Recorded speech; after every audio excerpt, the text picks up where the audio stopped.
Imanang baso Nafsum isay kong tare Nakapong na chay baso Wadi lilibot kale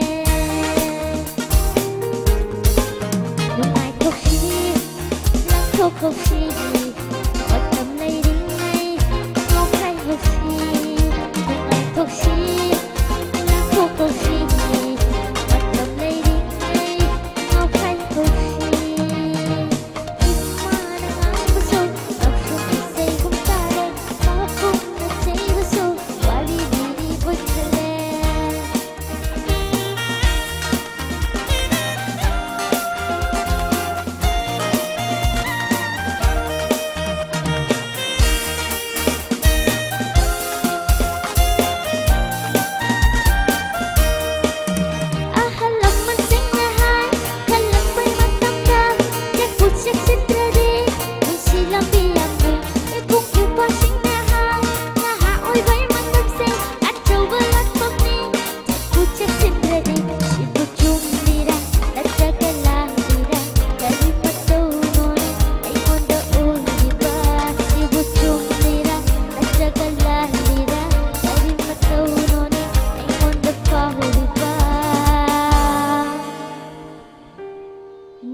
Tokshi,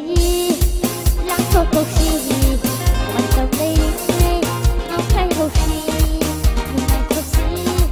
lang tokshi, em na thagupsi, lên sa punisi.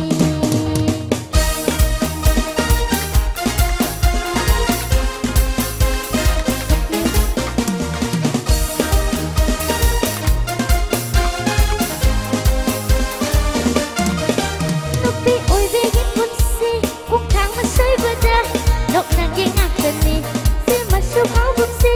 No bigit kut kalay Ang babang kunay da Isi kong loy Iban lagi ko Bukit kang dahitan Tak mo'y tibayade Nahaoy bay mata Pwede mong may banatan Ito syuka goji Jagat sa sila loy re